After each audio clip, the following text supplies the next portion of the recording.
विचार सिद्धान्त कार्यक्रमको आधारमा आफ्नो घोषणापत्र पनि त्यहाँ दर्ता गर्नुपर्छ। राजनीतिक दलहरूले त्यसैको लागि काम गर्नुपर्छ भन्ने यो नेपालको संविधानको धारा 269 मा स्पष्ट रूपमा उल्लेख छ। हामीले गरेनौं। यहाँहरुलाई थाहा छ, म जानकारी गराउँ। यो नागरिकता विधेयक सम्बन्धमा जुन यो राजनीतिक प्रतिवेदन थियो, यो प्रतिवेदनलाई स्वीकार गरियोस् भनेर हामीले माग गरेका थियौं। एक। दोस्रो, जब जबरजस्ती सरकारले बहुमतको आडमा त्यहाँ यो नागरिकता सम्बन्धी विधेयक ल्यायो गठबन्धन सरकारले, त्यसपछि हामीले यसमा संशोधन हाल्यौं। नेकपा एमालेका मात्रै 30 जना सांसदहरूले हामीले यसमा संशोधन राखेका थियौं। 45 जना सांसदहरूले 94 संशोधन राखेका थियौं। यत्रो ठूलो संशोधन राखेको विधेयकलाई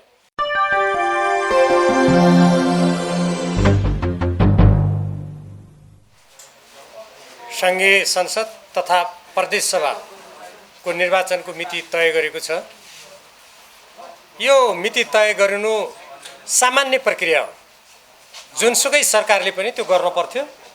यो सरकारको कर्तव्य हो। यो कुनै अस्वाभाविक एकदमै ठुलो त्यस्तो विषय होइन। यो एउटा प्रक्रियागत कुरामा नियमित रूपमा सरकारले वहन गर्नुपर्ने दायित्व हो। यद्यपि हाम्रो देशको सन्दर्भमा आम निर्वाचन निष्पक्ष, स्वतन्त्र र भयरहित वातावरणमा सम्पन्न हुने नहुने कुराले हाम्रो लोकतन्त्र, नेपाली जनताको अधिकारको समुचित सदुपयोग गर्ने कुरालाई प्रभावित गर्छ। हामीले कतिपय निर्वाचनका सन्दर्भमा धाँधली भएका घटनाहरू देखेका छौं, अशान्ति भएको देखेका छौं। मतदाताहरूले एकदम भयरहित वातावरणमा आफ्नो मतको सदुपयोग गर्न नसकेका घटनाक्रमहरू पनि हामीले देखेका छौं। त्यसकारण वर्तमान सरकारले र निर्वाचन आयोगले आगामी आम निर्वाचन निष्पक्ष, स्वतन्त्र, भयरहित वातावरणमा सम्पन्न गर्नुपर्छ भन्ने कुरामा हामी सबैको जोड हुनु स्वाभाविक हो। नेकपा एमालेको पनि त्यसमा जोड छ। हामीले जुन लोकतन्त्र अपनाएका छौं, यो लोकतन्त्र बहुदलीय प्रणालीमा आधारित छ। बहुदलीय प्रणालीमा राजनीतिक दलहरूले आपसमा प्रतिस्पर्धा गर्छन्, आफ्ना नीति कार्यक्रम जनताको बीचमा लैजाने र जनताको मतको आधारमा शासन सञ्चालन गर्ने हाम्रो परिपाटी हो। हामी सबैलाई थाहा छ, नेपालको संविधान हामीले दुई पटक संविधान सभाको निर्वाचन गरेर निर्माण गर्यौं। त्यो संविधानको धारा 269 मा समान दर्शन, विचारधारा, कार्यक्रम भएका मानिसहरू एक ठाउँमा आउँछन् र राजनीतिक दल बन्छ। त्यो राजनीतिक दलले निर्वाचन आयोगमा आफ्नो विधान र अघि मैले चर्चा गरेको विचार सिद्धान्त कार्यक्रमको आधारमा आफ्नो घोषणापत्र पनि त्यहाँ दर्ता गर्नुपर्छ। राजनीतिक दलहरूले त्यसैको लागि काम गर्नुपर्छ भन्ने यो नेपालको संविधानको धारा 269 मा स्पष्ट रूपमा उल्लेख छ। तर हामीले देख्यौं, स्थानीय तहको निर्वाचनमा विपरीत सिद्धान्त भएका राजनीतिक दलहरूले तालमेलको नाममा निर्वाचनमा लोकप्रिय मत मागेसँगै यो नेपालको संविधानको विपरीत छ। हामी जुन अभ्यास गरिरहेका छौं बहुदलीय अभ्यास, त्यो बहुदलीय अभ्यासको विपरीत छ। साच्चै भन्ने हो भने यो एक प्रकारको निर्दलीय अभ्यास हो। अब आउने आम निर्वाचनमा राजनीतिक दलहरूले के गर्छन् हेर्नुपर्छ। तर अहिलेसम्म 5 दलीय गठबन्धनका बैठकहरू हेर्दा ती राजनीतिक दलहरूले विपरीत सिद्धान्त हुँदाहुँदै पनि तालमेल गर्ने कुरा अगाडि सारेको हामीले पाएका छौं। यसरी आम निर्वाचनमा विपरीत सिद्धान्त भएका राजनीतिक दलहरूले तालमेलको कुरा गर्ने कुरा यो नेपालको संविधानको धारा 269 को विरुद्धमा छ। र अहिले जो नेताहरू ती 5 दलका सबभन्दा माथिल्लो तहमा हुनुहुन्छ, उहाँहरूले के कुरा सम्झना गर्नुपर्छ भने नेपालको संविधान निर्माण गर्ने बेलामा, मसौदा गर्ने बेलामा उहाँहरूले यो दलीय प्रतिस्पर्धामा जनताको मत, निश्चित विचारधारा, दर्शन र कार्यक्रमको आधारमा माग गर्ने कुरा प्रति उहाँहरूको प्रतिबद्धता थियो भन्ने कुरा यति बेला उहाँहरूले स्मरण गर्नुपर्छ। हुन त राजनीतिमा विकृतिको डङ्गुर भएको, अहिले काठमाडौँमा जुन फोहोरको डङ्गुर लागेको छ नि, मलाई त कहिलेकाहीँ कस्तो लाग्छ भने यो काठमाडौँको फोहोरको डङ्गुर यो सरकारको राजनीतिको फोहोरको डङ्गुरको प्रतीकात्मक स्थिति हो जस्तो लाग्छ मलाई। 2048 साल पछिको अवस्थाको सम्झना हुन्छ। 2048 सालमा नेपाली काङ्ग्रेसले बहुमत ल्याएको थियो। 51 सालमा भएको मध्यावधि निर्वाचनको बेलामा आइपुग्दा काठमाडौँ फोहोरको डङ्गुरमा परिणत भएको थियो। अहिले पनि नेपाली काङ्ग्रेसकै नेतृत्वमा छ। निर्वाचन अहिले पनि आउँदैछ, काठमाडौँ फोहोरको डङ्गुरमा परिणत भएको छ। त्यसैले मैले यो कुरा राजनीतिसँग किन जोडेको भने सरकारको काम भनेको जनताका यस्ता कुरातर्फ ध्यान दिएर यत्रो राजधानी सहर संसारभरिका मानिसहरू आउने, सारा राजदूतावास यहाँ छन्, तर सरकारलाई कुनै लाज घिन छैन।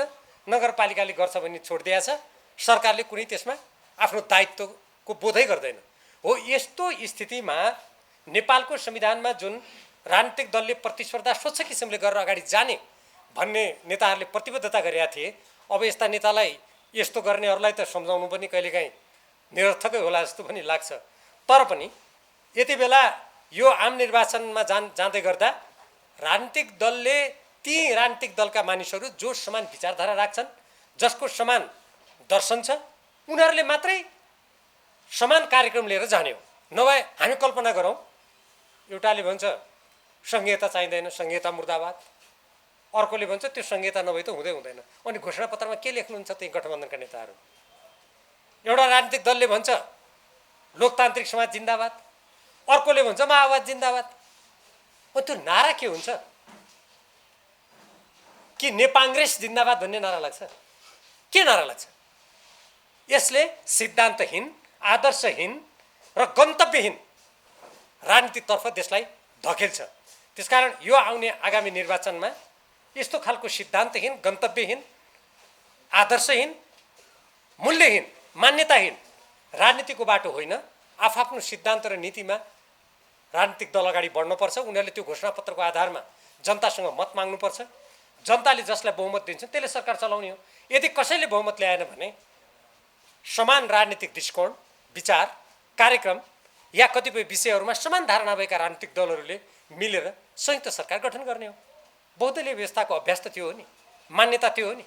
जहाँसम्म नेकपा एमालेको कुरा छ, नेकपा एमालेको जनताको बहुदलीय जनवादले पनि समान विचार, समान दर्शन, समान कार्यक्रम भएका राजनीतिक दलहरूलाई नै एक ठाउँमा ल्याउनुपर्छ भन्ने मान्यता राख्छ। त्यसैले नेकपा एमाले आफ्नो 10औं राष्ट्रिय महाधिवेशनभन्दा पूर्व सम्पन्न जुन विधान महाधिवेशन छ त्यसबाट पारित राजनीतिक दस्तावेजहरूमा यही कुरा उल्लेख गरेको छ। तदनुकूल नै अगाडि जानुपर्छ भन्ने मेरो धारणा छ। किनभने यो धारणा नेपालको संविधान, राजनीतिक दलका घोषित नीतिहरू, कार्यक्रम अनुकूल छ, त्यसमा आधारित छ। निर्वाचन आयोगमा जुन जुन राजनीतिक दलहरूले आफ्ना घोषणापत्र दर्ता गर्नुभएको छ ती घोषणापत्र हेरौँ त, त्यहाँ उहाँहरूले के लेख्नु भएको छ? अनि एउटाले भन्छ म पूर्व जान्छु, अर्कोले भन्छ पश्चिम जान्छु, अनि भन्छन् हामीसँगै गएर मत माग्छौँ। यो घोर अवसरवाद हो। अवसरवादले देशलाई कुनै पनि गन्तव्यमा पुर्याउँदैन, त्यो राजनीतिलाई स्वच्छ बाटोमा पनि लाँदैन, त्यसलाई विकृति ल्याउँछ र अन्ततः गएर दुःख पाउने जनता हुन्छन्, क्षति बेहोर्ने देश हुन्छ। त्यसैले नेकपा एमाले पनि तदनुकूल नै अगाडि बढ्नुपर्छ भन्ने मेरो धारणा छ। अब भर्खरै निर्वाचनको घोषणा गर्दा गर्दै नेपाल सरकारले केही सचिवहरूको सरुवा गरेको छ, कतिपय नियुक्ति गरेको छ।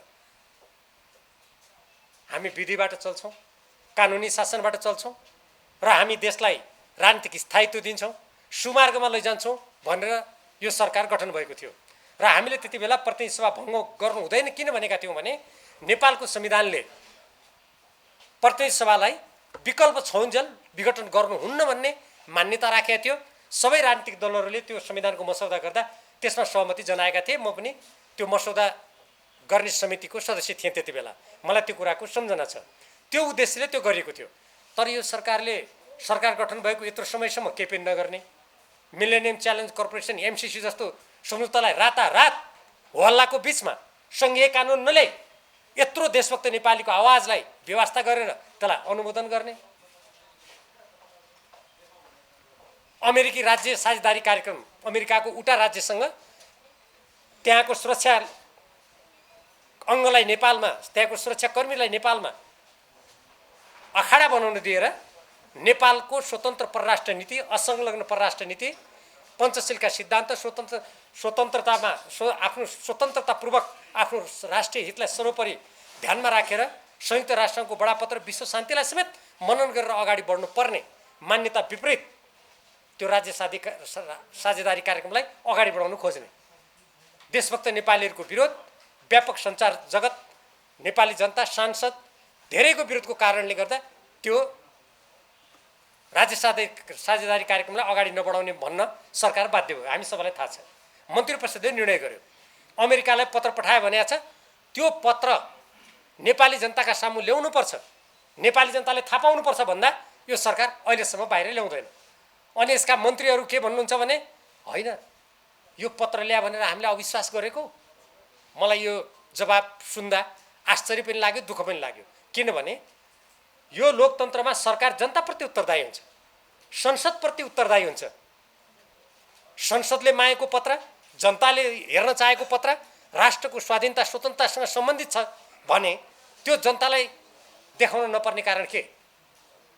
त्यो पत्र विदेशीले हेर्न हुने, विदेशी दूतावासका कर्मचारीले पढ्न हुने, अनि हामी यो देशका नेपाली जनताबाट निर्वाचित सांसदहरूले हेर्न नहुने, अन्तर्राष्ट्रिय सम्बन्ध समितिले हेर्न नहुने, राज्यका नीति निर्देशक सिद्धान्त अनुगमन सम्बन्धी समितिले हेर्न नहुने, नेपाली जनताले हेर्न नहुने यो तर्क सरकारको विदेशी भक्ति गरेर शक्ति आर्जन गरेर आफ्नो स्वार्थ पूर्ति गर्ने दृष्टिकोण बाहेक यो केही पनि होइन। एकातर्फ यस्तो गर्ने, अर्कोतर्फ म अघि प्रसङ्ग ल्याउँदै थिएँ, निर्वाचनको मुखमा आएर अर्थ सचिव सरुवा गर्ने, अर्थ मन्त्रालयमा यत्रो ठुलो विवाद भयो, तत्सम्बन्धमा नेपाली जनतालाई चित्त बुझाउने गरी सम्पूर्ण अनुसन्धान गरेर त्यो कुरा ल्याउनुको सट्टा त्यहाँको अर्थ सचिवलाई नै सरुवा गरिदिनु। अब अहिले आएर सल्लाहकारको ताती नियुक्त गर्ने। मलाई त्यो कस्तो लाग्छ भने जसरी यस बीचमा माथिल्लो कर्णालीको त्यो सम्झौतालाई मिचेर 2 वर्ष म्याद बढाइयो, जिएमआर कम्पनीसँग क्षतिपूर्ति लिनुपर्नेमा त्यो कम्पनीको अगाडि घुँडा टेकेर त्यसको 2 वर्ष आफै माथिल्लो कर्णाली जलविद्युत विकास आयोजनाको प्रावधान कुल्चेर सरकारले काम गर्यो। भारतले आफ्नो राष्ट्रिय हितमा जलविद्युत आयोजना सम्बन्धी, ऊर्जा सम्बन्धी दूरदृष्टि ल्याए, आँखा चिम्लेर प्रधानमन्त्री शेरबहादुर देउवाले भारतमा गएर त्यसलाई स्वीकार गरेर आउनु हो। लिम्पिया लिपुले कालापानीमा हाम्रो सिमाना मिचिएको छ, तत्सम्बन्धमा चुक्क पनि बोल्नुहुन्न। यो गठबन्धनका नेता पुष्पकमल दाहालजी दिल्ली जानुहुन्छ, प्रधानमन्त्री पत्नीसँग वार्ता गर्यो भनेर आउँछ र त्यहाँको भारतीय जनता पार्टीको विदेश विभागको प्रमुखसँग प्रधानमन्त्री पत्नी मानौँ कि उहाँ त्यहाँको थाई राजदूत जस्तो उहाँले त्यहाँ वार्ता गर्यो भन्ने कुरा आउँछ। तर हाम्रो राष्ट्रिय हितसँग सम्बन्धित कुराहरूमा सरकार केही पनि बोल्दैन। अहिले हामीले देखिरहेछौँ हिन्द प्रशान्त क्षेत्रमा शक्ति राष्ट्रहरूको निकै प्रतिस्पर्धा भइरहेछ। ताइवानमा अमेरिकी संसदका सभामुखको भ्रमणपछि त्यहाँ तनाव उत्पन्न भएको छ। नेपालले आजसम्म आफ्नो असंलग्न परराष्ट्र नीति अनुरूप र संयुक्त राष्ट्रसङ्घमा त्यहाँको महासभामा पारित प्रतिवेदन अनुसार एकचिन नीति अपनाउँदै आएको छ। त्यहाँ त्यत्रो घटना घटेको छ, सरकार केही पनि बोल्दैन। किनभने नेपालको स्वतन्त्र असंलग्न परराष्ट्र नीति अनुरूप अगाडि बढ्ने, शक्ति राष्ट्रको कुनै पनि द्वन्द्वमा नेपाललाई जान नदिने त्यो दृढता यो सरकारमा छैन। तर यो सरकार के गर्छ यति बेला? अब चुनावको घोषणा गर्ने दिन सल्लाहकारको लर्को लगाउँछ र नियुक्त गर्छ। यसले के देखाउँछ भने सरकार, जनता, देशप्रति संवेदनशील छैन र यसले जसरी पनि यसका यो गठबन्धनका नेताहरू स्वयं प्रधानमन्त्री आउने निर्वाचनमा जसरी पनि निर्वाचन जित्ने, फेरि पदमा जाने, फेरि जसरी व्यापक रूपमा हाम्रो देशका साधन स्रोतहरूको राष्ट्रहित विपरीत दोहन गरिएको छ, विदेशीको अगाडि घुँडा टेकेर कतिपय अवस्थामा लम्पसार परेर हाम्रो स्वाभिमानलाई झुकाइएको छ, त्यही बाटोमा हिँड्ने अहिलेका यी गतिविधिले त्यो नै देखाउँछ। यही प्रसङ्गमा एउटा साह्रै महत्त्वपूर्ण कुरा हामी नेपाली जनतालाई म तपाईँ पत्रकार साथीहरू मार्फत जानकारी गराउन चाहन्छु। यो संविधान निर्माण गर्दा संविधानको धारा 10 देखि 15 सम्म नागरिकताको सम्बन्धी व्यवस्था गरियो। त्यो व्यवस्था गर्दा संविधानको धारा 11 को यो उपधारा 6 मा विदेशी महिलाले नेपाली पुरुषसँग बिहा गरेको अवस्थामा सङ्घीय कानुन बमोजिम गर्ने भन्ने जुन हामीले प्रावधान राखेका थियौँ, त्यति बेला अहिलेका यी शीर्ष स्थानमा रहनुभएका सबै राजनीतिक दलका नेताहरूले 5 वर्षदेखि 7 वर्षसम्म ती महिलाहरूले नेपालमा नागरिकता लिनुभन्दा अगाडि निरन्तर बसोबास गरेको हुनुपर्ने कुरा हामी पछि कानुन ल्याउँदा राख्छौँ भनेर उहाँहरूले त्यति बेला भन्नुभएको थियो। अहिले उहाँहरू त्यसमा बोल्नुहुन्न। राज्य व्यवस्था समितिले यो प्रतिवेदन त्यो बेला नेपाल कम्युनिस्ट पार्टी अन्तर्गत रहनुभएका अहिले नेकपा एमाले र नेकपा माओवादी केन्द्रमा रहनुभएका सांसदहरूले एकमतले यो पारित गरेर पठाएको प्रतिवेदन हो। यो प्रतिवेदनमा नेपाली पुरुषसँग बिहा गरेर आउने विदेशी महिलाले 7 वर्ष निरन्तर नेपालमा बस्नुपर्छ भन्ने प्रावधान राखिएको छ। यहाँहरू सबैलाई थाहा छ, भारतमा नागरिकताको लागि निवेदन दिन त्यसरी बिहा गरेर जाने महिलाले 7 वर्ष कुर्नुपर्छ, मालदिप्समा 12 वर्ष कुर्नुपर्छ, भुटानमा सन्तान जन्माएपछि मात्रै त्यो अधिकार प्राप्त हुन्छ, बङ्गलादेशले पनि समय तोकेको छ, अमेरिकामा हरियो कार्ड अङ्ग्रेजीमा ग्रिन कार्ड लिएको कति वर्षपछि निवेदन दिनु पाइन्छ, त्यो पनि त्यहाँको राज्यको इच्छामा निर्भर हुन्छ। नागरिकता लिने बेलामा उसले शपथ ग्रहण लिनुपर्छ, उसले कक्षा लिनुपर्छ, त्यहाँ उसलाई त्यहाँ त्यो देशको बारेमा पढाइन्छ। अस्ट्रेलियामा जानुस्, त्यहाँ स्थायी आवासीय पत्रको व्यवस्था छ। तर हाम्रो देशमा जब हामी नेपालमा जन्मेका नेपालका आमा बाबु नागरिकबाट जन्मेका व्यक्तिहरूले पनि नागरिकता लिन कति वर्ष कुर्नुपर्छ? 16 वर्ष कुर्नुपर्छ। अनि विदेशी नागरिकले बिहा गरेर आउँदैमा तुरुन्तै नागरिकता दिनुपर्ने यो जनसङ्ख्याको राजनीतिबाट नेपालको अस्तित्वलाई समाप्त गर्ने चक्रव्यूहको एउटा हिस्सा हो। अब यो सम्बन्धमा कतिपय मानिसहरूले होइन यो खास गरी भारतलाई ध्यानमा राखेर गरिएको हो, भारतबाट आउनेलाई कुनै नागरिकता नदिने, कुनै अधिकारै नदिने, उनीहरूलाई चाहिँ शिक्षा कुनै क्षेत्रमा अगाडि जानै नदिने गरेको हो, यो अन्धराष्ट्रवाद हो भनेर चिच्याएको म सुन्छु। यो कुनै भारतबाट आउनेको हकमा मात्र होइन। अहिले हाम्रो नेपालीहरू यत्रो लाखौँको सङ्ख्यामा विभिन्न देशमा रोजगारीको लागि जानुभएको छ। ती देशबाट कुनै पनि महिला बिहा गरेर आउँदैनन् हाम्रो देशमा। यो कुनै भारतको कुरा मात्र होइन नि, कुनै पनि विदेशी महिलाको हकमा हो। यसमा म पत्रकार साथीहरू मार्फत एउटा साह्रै महत्त्वपूर्ण कुरा जुन कुप्रचार गरिएको छ तत्सम्बन्धमा एउटा तथ्य कुरा नेपाली जनताको सामु राख्न चाहन्छु। र विशेष गरी जहाँ हाम्रो सीमावर्ती क्षेत्रमा सीमा पारीबाट विदेशी महिलाहरूसँग बिहा गर्ने प्रचलन छ त्यहाँका जनसमुदायमा जुन भ्रम सिर्जना गरिएको छ, यो कालो र गोरो रङ्गको कुरा हो भनेर नेपाली जनतालाई विभाजित गर्ने, नेपाललाई विभाजन गर्ने षड्यन्त्रपूर्ण भाषण गरिएको छ, त्यो कुरा कति झुट रहेछ भन्ने कुरा यो राज्य व्यवस्था समितिको प्रतिवेदनको म केही अंश पढेर सुनाउन चाहन्छु। यो मूल ऐनको दफा 5 मा संशोधन गरेर यो अगाडि ल्याएको हो। यसमा के भनेको छ भने आवासीय यो नागरिकता प्रमाणपत्रको सट्टामा थाई आवासीय अनुमति पत्र प्रयोग गरिनेछ र त्यो थाई आवासीय अनुमति पत्र विदेशी महिला जो नेपालको पुरुषसँग बिहा गरेर आउँछन् उनीहरूलाई दिइनेछ।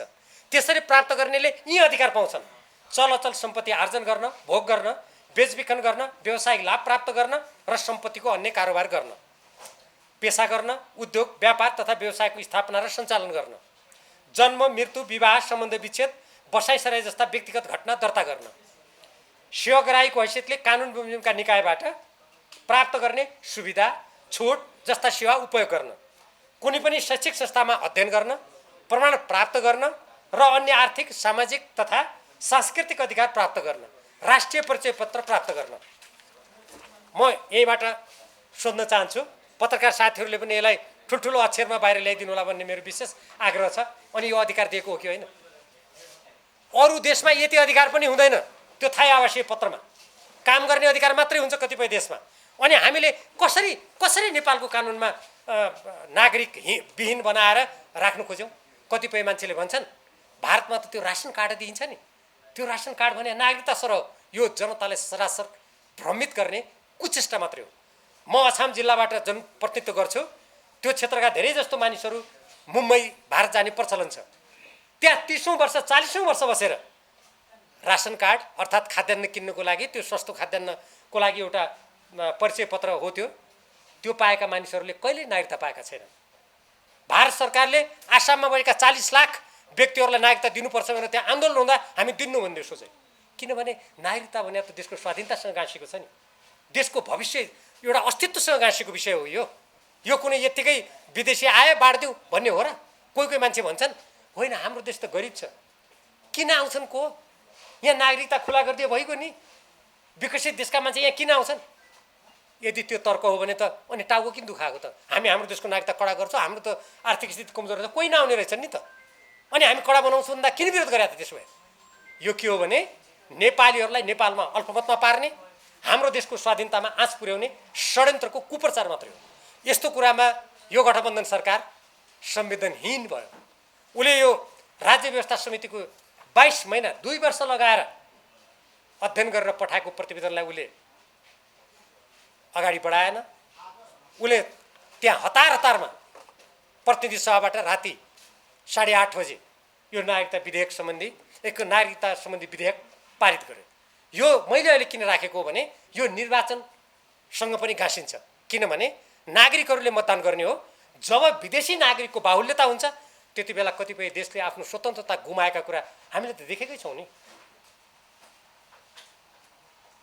एकातर्फ नेपाललाई सैनिक अखाडा बनाउनुको लागि षड्यन्त्र गर्ने, अर्कोतर्फ नागरिकतालाई खुकुलो बनाएर विदेशीहरूलाई भित्र्याउने यदि कुनै काम गर्छ भने त्यो सरकार जनता देशप्रति उत्तरदायी हो, त्यसले यो देशको कल्याण गर्छ भनेर कसैले पनि भन्न सक्दैन।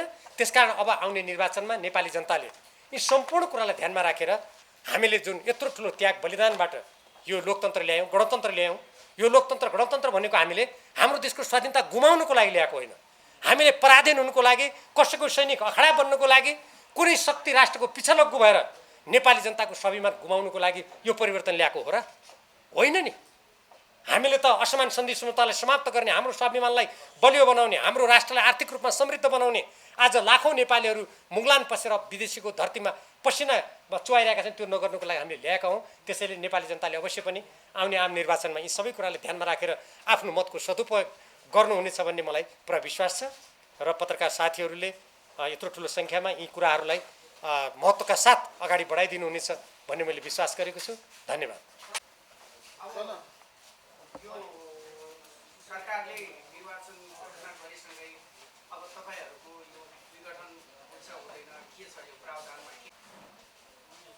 संसदको खास गरी प्रतिनिधि सभाका सदस्यहरू र प्रदेश सभाका सदस्यहरूको समयावधि यो संविधानले 5 वर्ष भनेर निर्धारण गरेको छ।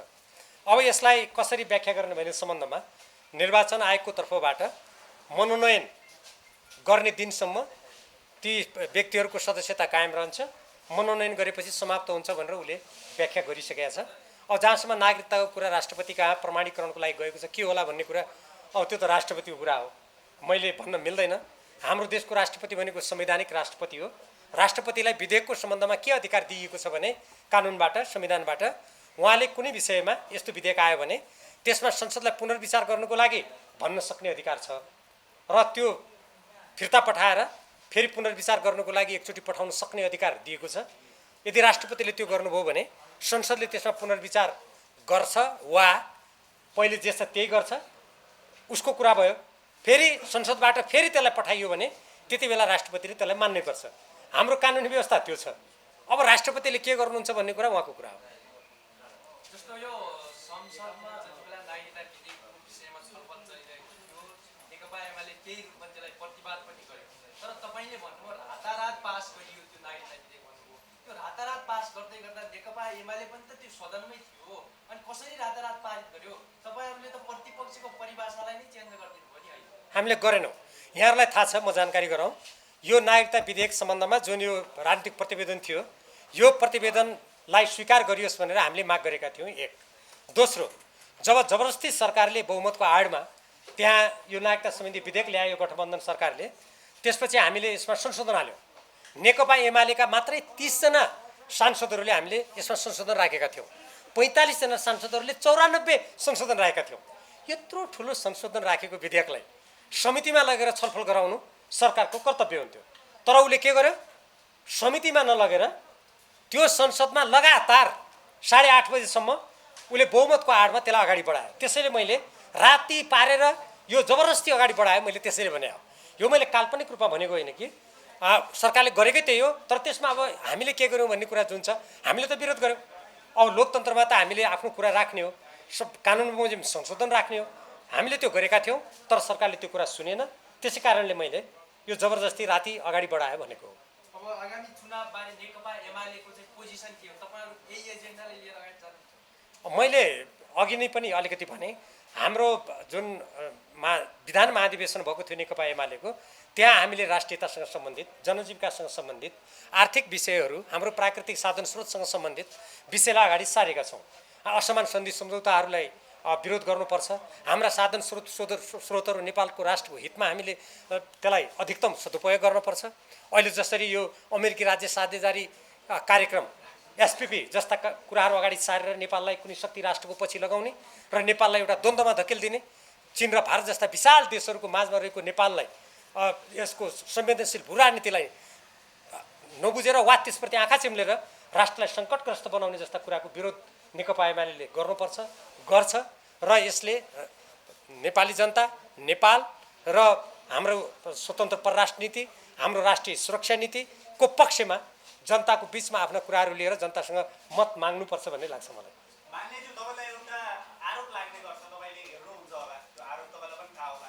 जुन कुनै विषय आउँछ अत्यन्तै चर्को स्वरमा विरोध गर्नुहुन्छ, खबरदारी गर्नुहुन्छ र तपाईँ केवल चर्चामा आउनको लागि, लोकप्रिय हुनको लागि, सामाजिक सञ्जालमा छाउनको लागि त्यस्ता विषयहरूमा चर्चा गर्नुहुन्छ, विरोध गर्नुहुन्छ भन्ने आरोप लागेको छ। कसरी खण्डन गर्नुहुन्छ?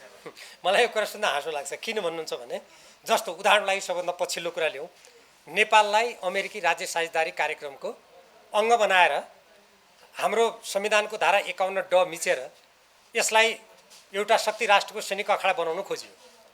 अब त्यो कुनै पनि देशभक्त नेपालले विरोध गर्ने कि नगर्ने? म मात्र होइन, अरूले पनि धेरैले विरोध गर्नुभएको छ। मैले निर्भीकताका साथ अलि तथ्यहरू ल्याएँ होला, बेग्लै कुरा हो होइन। त्यस्तै नागरिकता विधेयक सम्बन्धी कुराहरूमा राज्य व्यवस्था समितिले यत्रो 2 वर्ष लगायो। त्यसलाई सरकारले मान्नुपर्छ भन्ने कि नभन्ने? हिन्द प्रशान्त रणनीतिको अङ्ग हो यो अमेरिकाको राज्य साझेदारी कार्यक्रम भन्ने कुरा स्वयं यो देशको नेपाली सेनाको प्रधान सेनापतिले भन्नुभयो। नेपाल सरकारले त्यो कुरा सुनोस्, त्यो पत्र लिएको नेपाली जनतालाई देओस् भन्ने कि नभन्ने?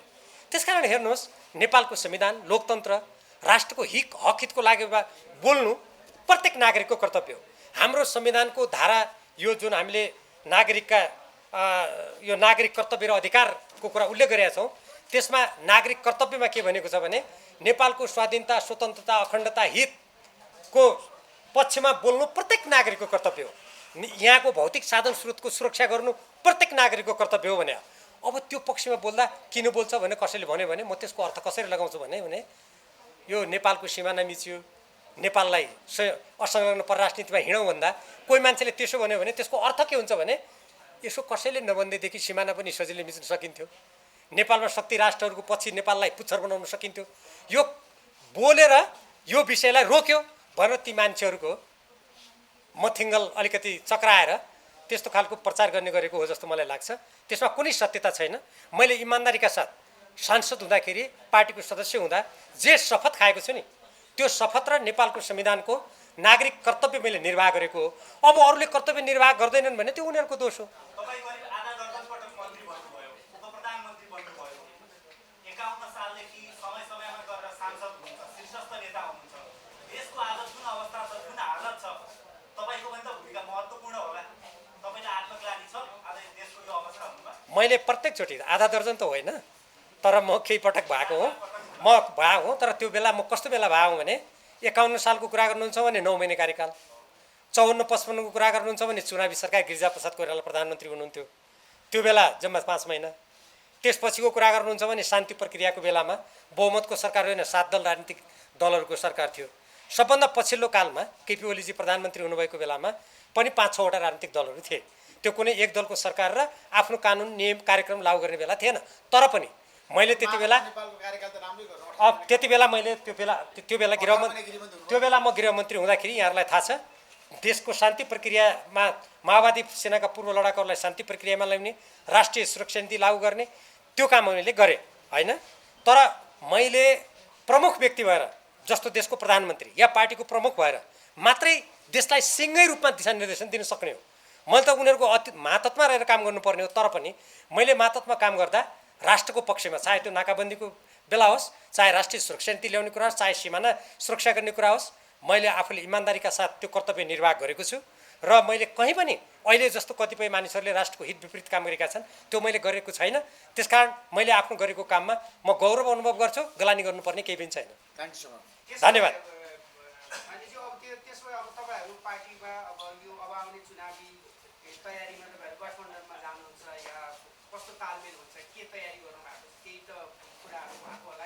तालमेलको सम्बन्धमा मैले अघि नै संविधानको धारा 269 को पनि मैले चर्चा गरेँ।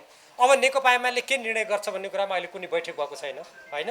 अब बैठकपछि छलफल होला। तर मेरो धारणा के छ भने नेपालको संविधानको धारा 269 बमोजिम राजनीतिक दलले समान विचारधारा समान दर्शन भएकोसँग मात्रै त्यसरी जान मिल्छ। विपरीत विचार भएकाहरूसँग तालमेल गर्नु भनेको सिद्धान्तहीन संविधान विपरीत कुरा हो भन्ने मेरो धारणा हो। अब नेकपा एमालेको त बैठक हुनु बाँकी छ। धन्यवाद।